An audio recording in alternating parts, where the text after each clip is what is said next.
मिलकर एक ऐसी सरकार बनाएंगे जो महिलाओं को सशक्त रखे। आप सबकी बेटी हैं और गाजीपुर की एक एक जनता हमारा परिवार है। हम लोग के लिए काम करे, जो अल्पसंख्यकों के लिए काम करे। बहराइच की धरती हमारे बाबूजी की जन्मभूमि रही है। अपनी बेटी को वोट दिया और जिताए, मैं आपके लिए हक की लड़ाई लड़ूंगी।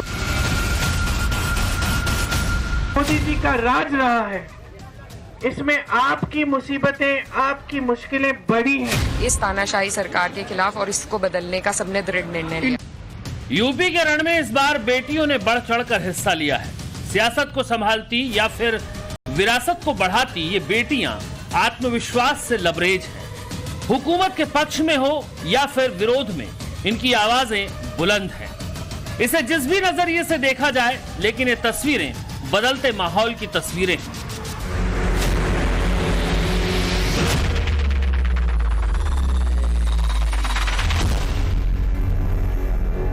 उत्तर प्रदेश की चुनावी सरगर्मी में बेहद चर्चित ये चेहरा सूबे की ताकतवर पार्टी समाजवादी पार्टी की सबसे नई पीढ़ी का है। नाम है अदिति यादव। मां डिंपल यादव के मैनपुरी चुनाव प्रचार में लॉन्च हुई ये लाडली पहले मैनपुरी और अब कन्नौज में अपने डैडी अखिलेश यादव के चुनाव प्रचार के लिए मैदान में कूदी। यूं तो समाजवादी पार्टी पर कुनबे की सियासत का आरोप लगता रहता है। इस बार भी पार्टी ने परिवार के 5 लोगों को मैदान में उतारा है, जिसमें से खुद अखिलेश यादव शामिल हैं, उनकी पत्नी डिंपल यादव, भाई धर्मेंद्र यादव, आदित्य यादव और अक्षय यादव हैं।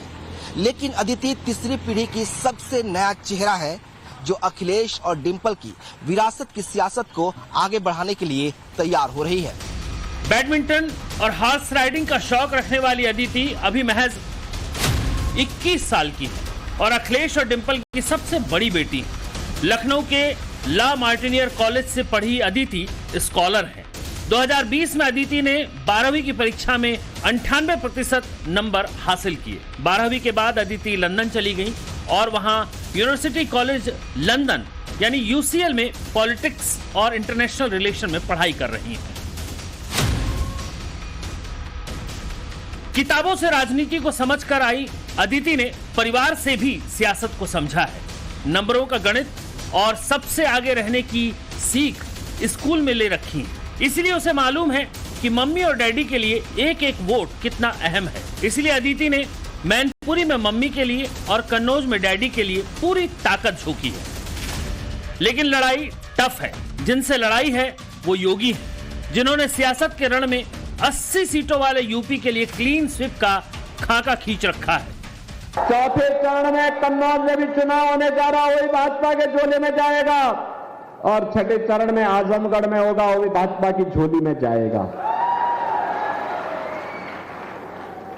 एकदम 0/0 होगा इनका, खाता ही नहीं खुलने देंगे। यही चुनौती नुसरत और नूरिया के सामने है। गाजीपुर में इन दो बेटियों ने विरासत को बचाए रखने के लिए जी जान लगा दिया है। दो बेटियों के ये चेहरे उस खानदान से ताल्लुक रखते हैं जिसकी पूर्वांचल में तूती बोलती थी इसीलिए क्योंकि जिसके दम पर बोलती थी वो मुख्तार अब इस दुनिया में नहीं रहता तो शायद विरासत को संभालने की यह कवायद कैमरों में कैद न होती।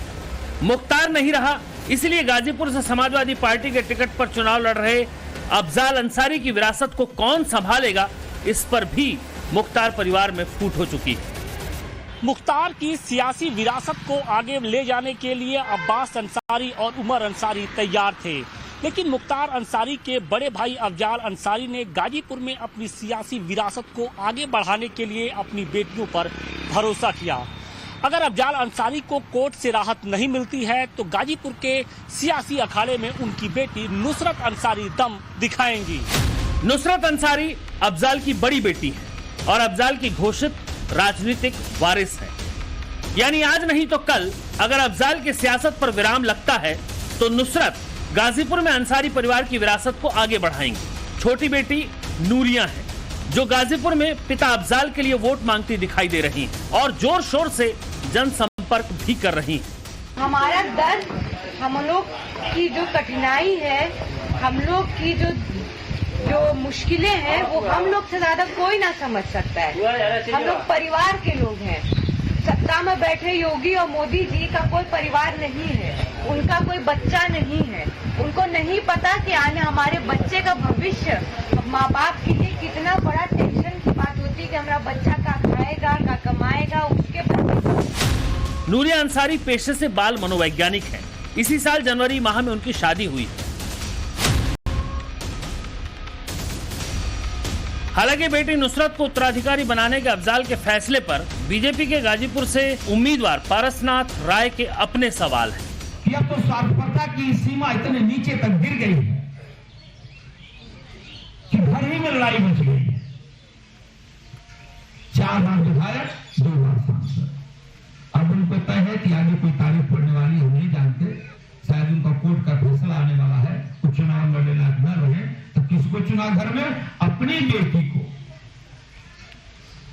इतने लंबे राजनीतिक जीवन में 4 बार विधायक, 2 बार सांसद, कोई भी कार्यकर्ता उनको नजर नहीं आया।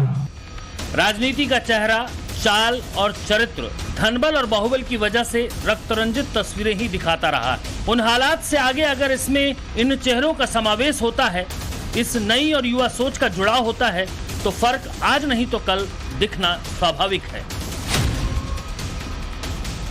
लेकिन विरासत को संभालने के लिए सियासत का चश्मा अलग है। समाजवादी पार्टी के कद्दावर नेता रहे बेनी प्रसाद वर्मा की पोती, सपा सरकार में कैबिनेट मंत्री रहे राकेश वर्मा की बेटी हैं। बेनी बाबू की ये तीसरी पीढ़ी है जिन्हें समाजवादी पार्टी ने गोंडा से लोकसभा का प्रत्याशी बनाया है। बहराइच की धरती हमारे बाबूजी की जन्मभूमि रही है, कर्मभूमि रही है। आपने उनको कई बार आशीर्वाद दिया है और हमें पूरा भरोसा है कि आप लोग इस बार भी आदरणीय रमेश गौतम जी को और अपनी बिटिया श्रेया वर्मा को भी भरपूर आशीर्वाद देंगे। गोंडा लोकसभा क्षेत्र में लगभग 21% मुस्लिम वोटर हैं। इसके साथ ही जातीय आधार पर कुर्मी वोटर यहाँ ज्यादा हैं। बिल्कुल नए चेहरे श्रेया वर्मा को बेशक समाजवादी पार्टी ने कुर्मी वोटरों को साधने के लिए सीट पर उतारा है, लेकिन चेहरे और भी हो सकते थे अगर सवाल विरासत का न होता तो। मछली शहर में भी समाजवादी पार्टी ने युवा कंधों पर भरोसा जताते हुए प्रिया सरोज को चुनाव मैदान में उतारा है। प्रिया सरोज पूर्व सांसद और वर्तमान में केराकत से विधायक तूफानी सरोज की बेटी है। आ जाएगी तो सारी संपत्ति मुसलमान को दे दिया जाएगा। ये सिर्फ नफरत की राजनीति करते हैं और इंडिया आईएस में मोहब्बत की राजनीति करती है। मैं आपसे निवेदन करती हूँ, आप प्रश्न कीजिए बीजेपी वालों से, संविधान नहीं रहेगा तो हम नहीं है, संविधान है तो हम है, संविधान है तो हमारा कल है। आप मुझे वोट देंगे, आप नेता चुनते हैं, आप नेता चुनते हैं, आगे पास संवैधानिक अधिकार है, सरकार का अधिकार संविधान में दिया है। आप सोचिए संविधान नहीं रहेगा तो हम नहीं है। प्रिया की पढ़ाई लिखाई शुरू से ही दिल्ली से हुई। दिल्ली के एयरफोर्स स्कूल से इन्होंने 12वीं तक की पढ़ाई पूरी की। इसके बाद दिल्ली यूनिवर्सिटी से ग्रेजुएशन किया। नोएडा के MIT यूनिवर्सिटी से 2022 में लॉ की पढ़ाई पूरी की। अभी सुप्रीम कोर्ट में वो बतौर अधिवक्ता प्रैक्टिस कर रही हैं। पिता तूफानी सरोज के साथ राजनीति में सक्रिय रही हैं और अब उनकी विरासत को आगे बढ़ाने के लिए मैदान में है। कैराना में हसन परिवार की सियासी विरासत को आगे ले जाने वाला एक और चेहरा है जो सोशल मीडिया पर समर्थकों के बीच जमकर प्रसिद्धि बटोरे हुए था। नाम है इकरा हसन, जिसे कैराना से समाजवादी पार्टी ने उम्मीदवार बनाया।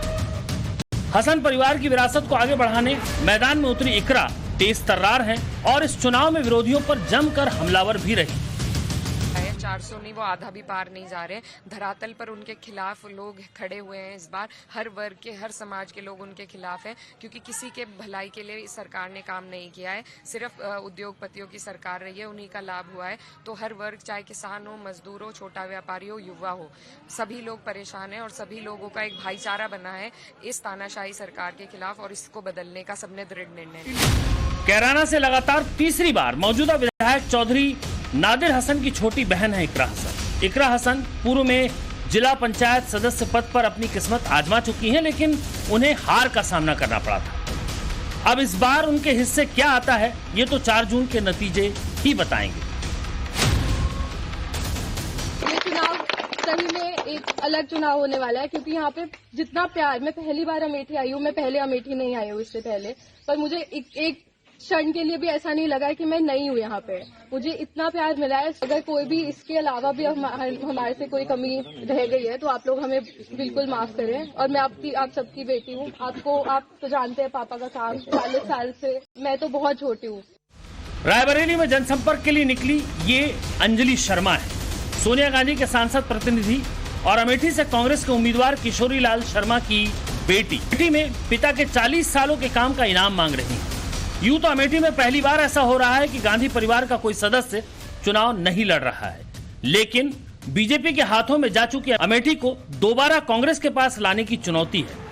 लिहाजा पिता के साथ साथ बेटी अंजलि भी मैदान में कूद पड़ी है।